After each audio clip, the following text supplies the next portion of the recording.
Shalom, selamat malam Bapak Ibu Saudara. Shalom, selamat malam. Puji Tuhan. Baik, kita akan sama-sama belajar firman Tuhan. Iya, hari Minggu kemarin saya menyampaikan firman Tuhan di tengah-tengah kita bahwa kita menjalani kehidupan itu sama seperti kita sedang membangun rumah. Nah, rumah itu kuat, rumah itu kokoh, itu tergantung atau ditentukan oleh apa yang menjadi fondasi daripada rumah itu. Kalau rumah itu fondasinya kuat, maka rumahnya juga kuat. Bagaimana membuktikan bahwa rumah itu kuat? Bagaimana membuktikan bahwa satu bangunan itu kuat? Tentu diperhadapkan dengan ujian, sama seperti kehidupan kita. Dari mana kita tahu bahwa kita ini kuat atau tidak? Waktu kita diperhadapkan dengan ujian kehidupan, menghadapi berbagai macam ujian, maka dari situlah kita bisa melihat bahwa ternyata kita bisa kuat menghadapinya. Dan itu ditentukan oleh apa yang menjadi fondasi, apa yang menjadi dasar kehidupan kita. Nah, pesan firman Tuhan yang saya sampaikan kemarin Minggu bahwa baiklah kita menjadikan firman Tuhan sebagai fondasi atau sebagai dasar kehidupan kita. Karena dengan fondasi firman Tuhan, saya percaya bahwa firman Tuhan itu adalah sebuah fondasi yang kuat, yang kokoh, yang tidak berubah oleh tantangan zaman. Hanya satu-satunya yang menjadi kekuatan hidup kita adalah firman Tuhan. Amin. Nah, malam hari ini Bapak Ibu Saudara, dari topik atau dari perikop yang sama, Matius pasal 7 ayat yang ke-24.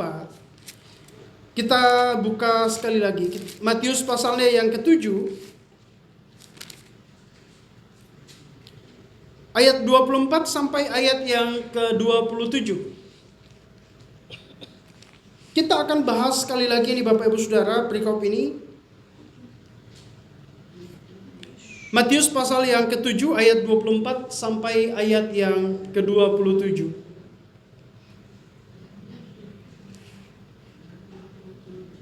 Sudah? Kalau sudah ketemu semua, kita akan baca bergantian. Saya baca ayat 24, saudara ayat 25, kita bergantian sampai ayat yang ke-27. Judulnya dua macam dasar. Setiap orang yang mendengar perkataanku ini dan melakukannya, ia sama dengan orang yang bijaksana, yang mendirikan rumahnya di atas batu. Kemudian turunlah hujan dan datanglah banjir, lalu angin melanda rumah itu, tetapi rumah itu tidak rubuh sebab didirikan di atas batu. Tetapi setiap orang yang mendengar perkataanku ini dan tidak melakukannya, ia sama dengan orang yang bodoh yang mendirikan rumahnya di atas pasir. Kemudian turunlah hujan dan datanglah banjir, lalu angin melanda rumah itu, sehingga rubuhlah rumah itu dan hebatlah kerusakannya. Iya. Bapak Ibu Saudara, di akhir khotbahnya di bukit, Tuhan Yesus menyampaikan sebuah perumpamaan yang kemarin Minggu kita sudah baca. Saya sudah sampaikan polanya kepada kita bahwa Tuhan Yesus itu menyampaikan sebuah pola pengajaran dari sebuah perumpamaan bahwa bagaimana respon kita terhadap firman, itulah yang menjadi atau itulah yang menentukan fondasi kehidupan kita. Seperti seorang yang membangun rumah, entah itu di atas batu atau di atas pasir. Nah, rumah itu diuji oleh badai, diuji oleh angin, diuji oleh banjir, diuji oleh hujan. Ternyata Bapak Ibu Saudara, dari kedua bangunan yang dibangun itu kelihatan hasilnya. Yang dibangun di atas batu ternyata kokoh meskipun ada badai. Yang dibangun di atas pasir ternyata rumahnya roboh dan hebatlah kerusakannya. Bapak Ibu Saudara, perumpamaan ini sepertinya sederhana ya. Sepertinya sederhana. Tetapi kalau kita perhatikan Bapak Ibu Saudara, ada sebuah pesan yang luar biasa di sini. Ada sebuah pesan yang sangat penting untuk saya dan saudara lakukan. Karena Tuhan Yesus menjadikan perumpamaan ini sebagai sebuah contoh bagi dua orang yang sama-sama mendengarkan firman Tuhan. Tetapi orang yang sama-sama mendengarkan firman Tuhan ini memiliki hasil kehidupan yang berbeda. Memiliki hasil dari buah pendengaran firman Tuhan itu. Yang satu, Bapak Ibu Saudara, yang satu tetap berdiri kokoh meskipun menghadapi badai yang begitu besar.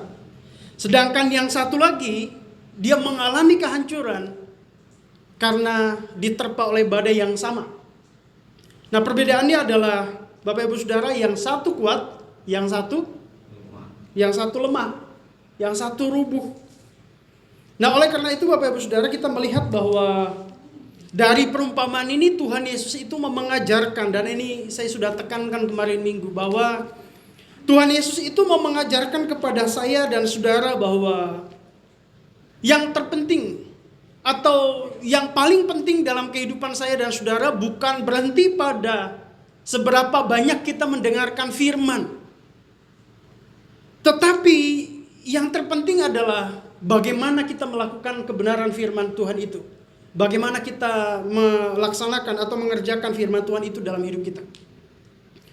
Dari 4 ayat yang kita baca ini Bapak Ibu Saudara, kita akan belajar bahwa ada 2 pesan utama yang Tuhan Yesus mau sampaikan.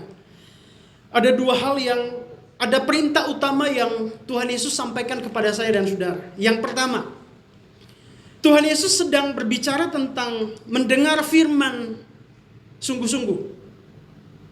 Ada 2 hal penting kan di situ. Tuhan Yesus berkata bahwa barang siapa yang mendengarkan perkataanku ini dan melakukannya. Artinya ada 2 hal penting di situ yang Tuhan Yesus mau tekankan. Yang pertama adalah mendengar.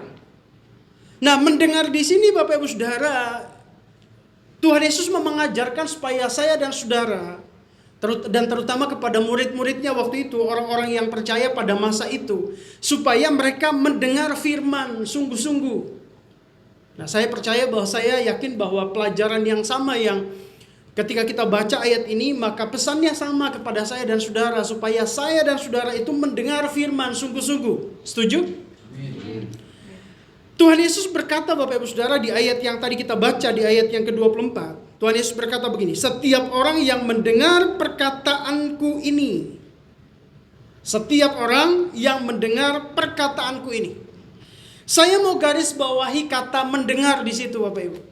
Kata mendengar di ayat itu diterjemahkan dari teks aslinya atau dari kata Yunani akuo. Kata akuo itu bukan sekedar mendengar, oh saya mendengar ada suara.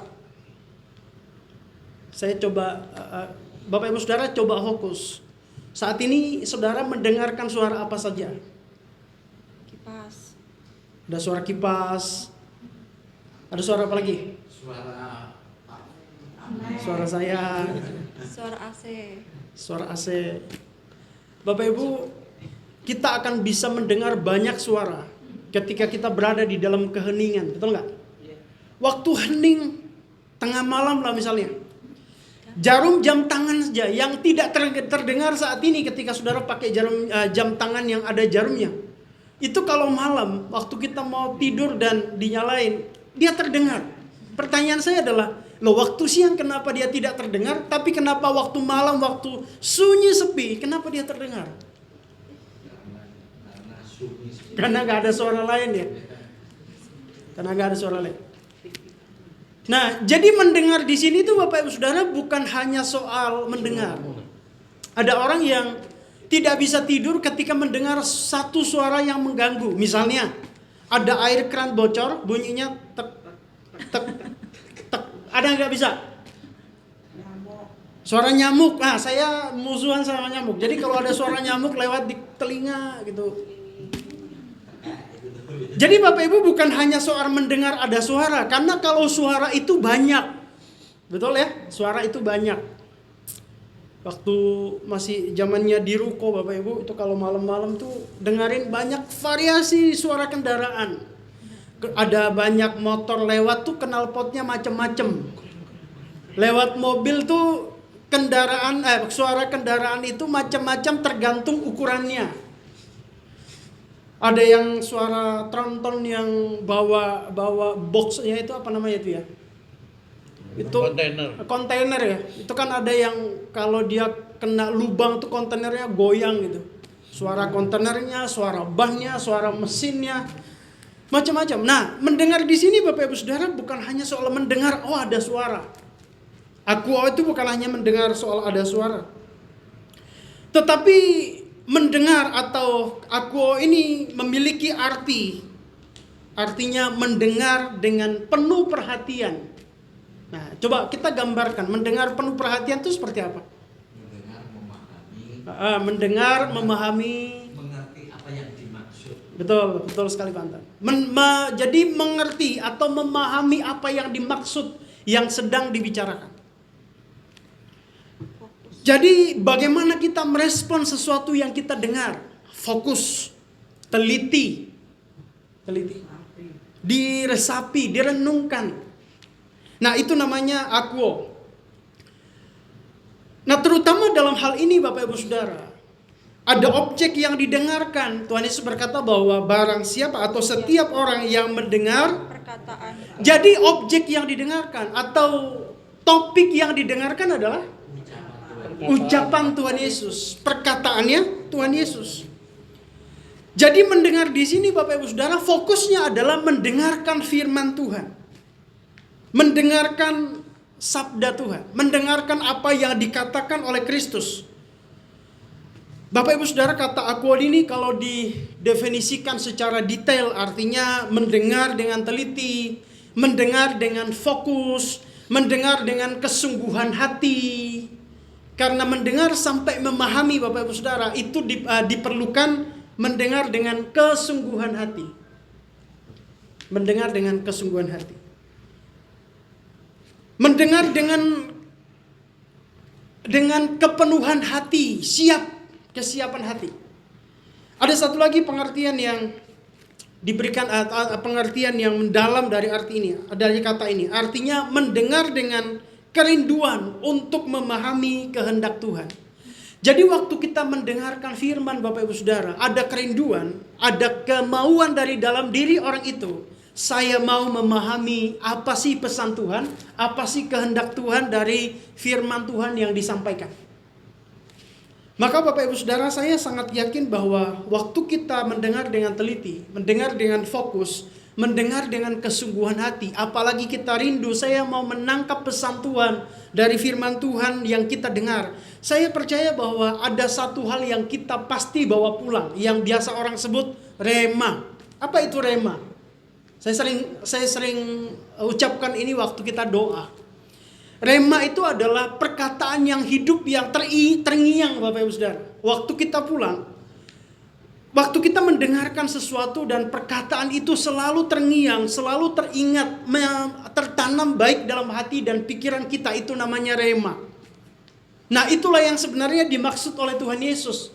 Waktu kita mendengarkan perkataannya, mendengarkan firman-Nya, maka biarlah firman itu kita dengarkan dengan teliti, dengan fokus, dengan kesungguhan hati, dengan kerinduan memahami pesan Tuhan, sehingga firman yang kita dengar itu menjadi rema, terngiang dalam hati dan pikiran kita. Nah, Bapak Ibu Saudara, kadang-kadang waktu kita mendengarkan firman, saya nggak tahu ya, saudara pernah atau tidak. Tapi namanya manusia, saya pernah mengalami. Waktu dengar firman kadang-kadang kita tidak fokus, betul nggak Bapak Ibu? Ada hal yang dipikirkan. Kompor udah mati belum ya? Waktu tadi berangkat pintu udah dikunci belum ya? Gitu ya? Atau ada hal lain. Ada banyak hal yang kadang-kadang mencuri atau membuat pikiran kita tidak fokus waktu kita ibadah. Nah, cara mendengar seperti itu tentu bertolak belakang dengan cara mendengar yang dimaksud Tuhan Yesus di sini.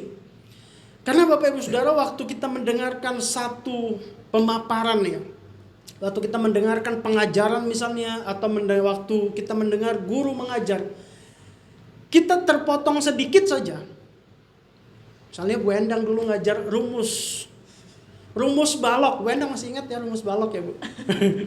Rumus balok. Kalau orangnya terpotong sedikit rumusnya, panjang kali lebar kali tinggi. Itu rumus, iya betul ya Bu ya? Panjang kali lebar kali tinggi. Nah, kalau misalnya kepotong satu, panjang kali lebar, tingginya nggak ada, berarti itu bukan rumus balok.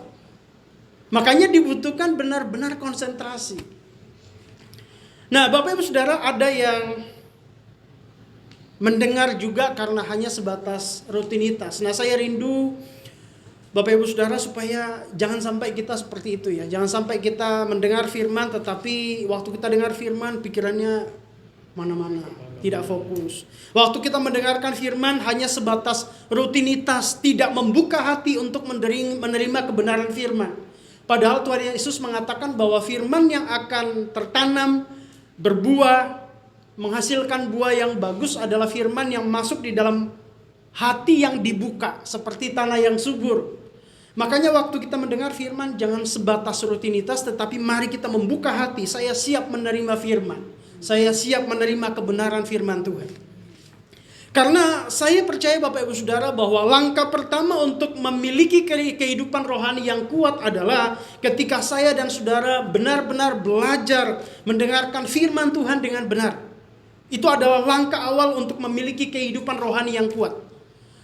Saya rindu, saya mendorong kita semua supaya kita tidak berhenti hanya di level kita beragama, menjalankan kegiatan agama secara rutinitas, tapi saya rindu firman Tuhan itu mengubah kehidupan kita, saya dan saudara memiliki kehidupan rohani yang kuat. Amin. Karena kita ini butuh kehidupan rohani yang kuat untuk menghadapi tantangan. Dalam perumpamaan ini Tuhan Yesus mengatakan ada ujian. Ada tantangan, ada ujian, ada badai yang harus dihadapi. Maka yang kita perlukan adalah saya dan saudara harus membuka hati, menerima benih firman Tuhan, supaya firman itu masuk dan bertumbuh, kemudian menghasilkan buah. Karena kalau kita tidak buka hati, maka firman tidak akan bisa masuk, apalagi bertumbuh, apalagi berbuah. Dimulai dari buka hati, siap menerima kebenaran firman Tuhan. Maka itu yang akan membuat saya dan saudara memiliki kehidupan rohani yang kuat. Amin. Kebenaran yang kedua atau pesan yang kedua yang Tuhan Yesus sampaikan di ayat-ayat yang sudah kita baca ini. Yang pertama adalah mendengar dengan sungguh-sungguh. Yang kedua adalah melakukan firman Tuhan di dalam kehidupan kita setiap hari. Jadi Tuhan Yesus itu tidak berhenti pada pesan mari kita mendengar firman dengan sungguh-sungguh, tetapi harus disertai dengan melakukannya. Jadi yang pertama tadi sudah benar, mendengar dengan sungguh-sungguh, teliti, fokus, itu sudah benar. Tapi harus disertai dengan melakukan. Saya garis bawahi kata melakukannya. Kata melakukan di situ Bapak Ibu Saudara dari kata poieo. Artinya mengerjakan, mempraktekkan, menerapkan di dalam kehidupan nyata setiap hari. Jadi firman yang kita dengar itu kita kerjakan, kita praktekkan, dan kita terapkan di dalam hidup kita. Kita laksanakan di dalam hidup kita. Maka disinilah Bapak Ibu Saudara kita melihat perbedaan dari dua orang yang digambarkan dalam perumpamaan tersebut. Orang yang hanya mendengar firman, Bapak Ibu Saudara, ketika orang itu hanya mendengar firman, suka mendengar firman, tapi berhenti di mendengar firman itu, maka orang itu hanya memiliki pengetahuan saja. Dia punya banyak pengetahuan tentang firman. Dia punya banyak pengetahuan tentang Alkitab. Dia punya banyak pengetahuan tentang sejarah-sejarah Alkitab. Pengetahuan itu penting. Setuju Bapak Ibu? Waktu kita banyak baca firman, kita punya banyak pengetahuan, kita punya mengetahui tentang isi Alkitab banyak, itu penting. Tetapi Bapak Ibu Saudara tidak boleh hanya berhenti di menjadi pengetahuan. Karena kalau hanya berhenti pada pengetahuan tidak diterapkan Bapak Ibu Saudara, maka firman itu hanya sebatas mengisi pikiran, tetapi tidak akan pernah membawa perubahan di dalam kehidupan saya dan saudara. Nah, sebaliknya atau orang yang kedua Bapak Ibu Saudara digambarkan bahwa orang yang mendengar firman dan melakukannya, dia tidak hanya mengetahui kebenaran, dia tidak hanya tahu sejarah-sejarah Alkitab, dia tidak hanya tahu bagian-bagian di dalam Alkitab. Tetapi orang yang seperti itu adalah orang yang benar-benar mempercayai firman, benar-benar meyakini firman, maka dia menghidupinya setiap hari. Nah, Bapak Ibu Saudara, saya rindu supaya kita menjadi orang yang kedua ini. Tidak hanya sebatas punya pengetahuan, tidak hanya sebatas kenyang pengetahuannya, tetapi kita juga mempercayai firman dan melakukannya di dalam kehidupan kita setiap hari. Karena kalau kita percaya firman dan kita melakukannya, Bapak Ibu Saudara, itulah yang akan menjadi ukuran atau standar kualitas iman saya dan saudara. Karena kualitas iman seseorang itu tidak hanya diukur atau tidak dilihat dari seberapa banyak pengetahuan firman-Nya. Sekali lagi, Bapak Ibu Saudara, saya katakan bahwa punya pengetahuan firman Tuhan yang baik, yang banyak, yang memadai itu penting. Dan justru saya mendorong kita semua untuk terus baca firman, terus belajar, supaya kita memiliki pemahaman yang luas tentang firman Tuhan. Tetapi Tuhan Yesus mau menegaskan di sini bahwa kualitas iman seseorang itu tidak diukur dari seberapa banyak dia tahu firman. Melainkan Bapak Ibu Saudara, atau kualitas iman seseorang itu dilihat atau diukur dari bagaimana orang itu meresponi firman yang dia dengar. Bagaimana dia mempercayai firman, bagaimana dia menerapkan, bagaimana dia mengaplikasikan firman itu di dalam kehidupannya setiap hari. Apakah firman itu hanya sebatas pengetahuan yang ada di kepala, atau firman yang dia dengar itu benar-benar diwujudkan, diterapkan, diaplikasikan di dalam kehidupannya setiap hari. Nah, Bapak Ibu Saudara, Tuhan Yesus, sekali lagi saya ulang perumpamaannya ya, Tuhan Yesus menggambarkan orang yang mendengar firman dan melakukannya itu seperti orang yang membangun rumahnya di atas batu. Membangun rumah di atas batu. Ketika ada ujiannya adalah hujan turun, banjir datang, kemudian angin yang menerpa rumah itu. Maka rumah tersebut tetap berdiri kokoh, tetap berdiri kuat. Kenapa? Karena pondasinya kuat. Karena dasarnya kuat. Jadi orang yang mendengar firman, melakukannya karena dia percaya, karena dia meyakini firman, Bapak Ibu Saudara, ketika diuji oleh badai, ketika diuji oleh tantangan kehidupan, maka orang itu berdiri kuat, berdiri kokoh. Dia tidak goyah karena dia menjadikan firman Tuhan sebagai fondasi, sebagai pegangan hidupnya. Sebaliknya Tuhan Yesus menggambarkan bahwa orang yang hanya mendengar, yang memuaskan pikirannya dengan pengetahuan, tapi tidak melakukan firman itu di dalam kehidupannya, orang itu gampang rusak, gampang roboh, seperti rumah yang roboh dan rusak itu. Gampang goyah ketika ada ujian kehidupan datang, ketika ada tantangan datang, maka orang itu gampang goyah, Bapak Ibu Saudara. Badai yang dipakai Tuhan Yesus dalam perumpamaan ini itu menggambarkan tentang kesulitan ekonomi, masalah keluarga, sakit penyakit, kekecewaan, pergumulan iman, merasa bahwa doa saya tidak dijawab. Itu juga tantangan loh Bapak Ibu. Tidak sedikit orang percaya yang kecewa dan meninggalkan Tuhan karena merasa doanya lama sekali tidak dijawab, sehingga dia kecewa. Karena pergumulan yang dihadapi itu tidak kunjung selesai, akhirnya kecewa, tinggalin Tuhan. Itu pergumulan iman. Maka ketika orang tidak kuat diperhadapkan dengan persoalan-persoalan seperti itu, masalah keluarga, masalah ekonomi, masalah sakit penyakit, kekecewaan, pergumulan iman, masalah tidak dihargai di dalam pelayanan, dan lain sebagainya Bapak Ibu Saudara. Itu adalah badai kehidupan yang dihadapi oleh manusia. Tapi saya percaya, kalau kita memiliki fondasi kehidupan yang kuat, kita menjadikan firman Tuhan sebagai fondasi hidup kita, saya percaya bahwa tantangan yang kita hadapi kita bisa melewatinya. Amin. Tantangan apapun yang kita hadapi kita kuat menghadapinya. Amin. Ini bukan saya yang menyampaikan bahwa ketika kita menjadikan firman Tuhan sebagai fondasi hidup kita kuat. Tuhan Yesus sendiri yang menyampaikan. Supaya saya dan saudara sebagai orang percaya menjadikan firman-Nya sebagai pegangan hidup, sebagai fondasi hidup. Karena Tuhan Yesus berkata bahwa orang seperti itu akan kuat sekalipun ada badai, ada hujan, ada banjir, ada angin.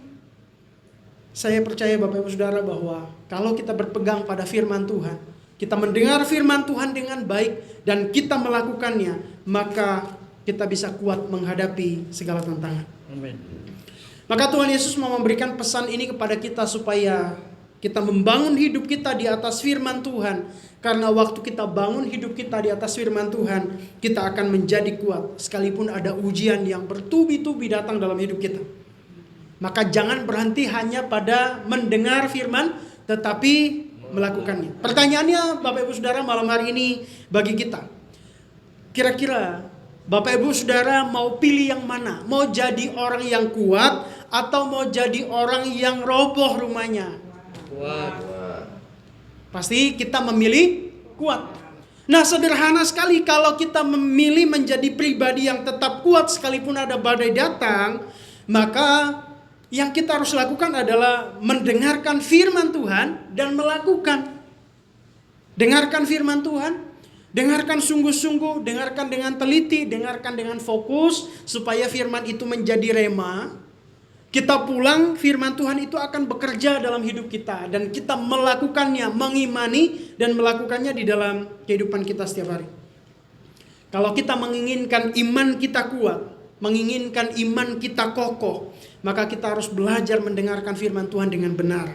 Mendengarkan firman Tuhan sungguh-sungguh dan melakukannya dengan setia di dalam kehidupan kita setiap hari. Kemarin minggu saya sampaikan bahwa orang yang melakukan firman Tuhan itu ada dua. Yang pertama dia percaya firman Tuhan, yang kedua karena dia mengasihi Tuhan. Nah, saya percaya bahwa kita semua ini kan orang-orang yang mengasihi Tuhan. Amin. Maka mari kita melakukan firman karena dua hal ini. Karena kita percaya akan janji Tuhan, yang kedua kita mengasihi Tuhan. Mari kita dengarkan firman Tuhan, kita jadikan firman Tuhan sebagai pegangan hidup kita. Sebab Bapak Ibu Saudara, kekuatan rohani itu tidak lahir dari banyaknya firman yang kita dengar. Sekali lagi Bapak Ibu Saudara, ini tidak boleh disalahpahami ya. Kata Pak Nai tidak boleh banyak mendengar firman. Salah. Kita harus banyak mendengar firman, kita harus banyak baca firman, kita harus banyak pelajari firman. Tapi tidak boleh sampai di sebatas kita menjadikan pengetahuan di pikiran. Tetapi kita harus melakukannya di dalam kehidupan setiap hari.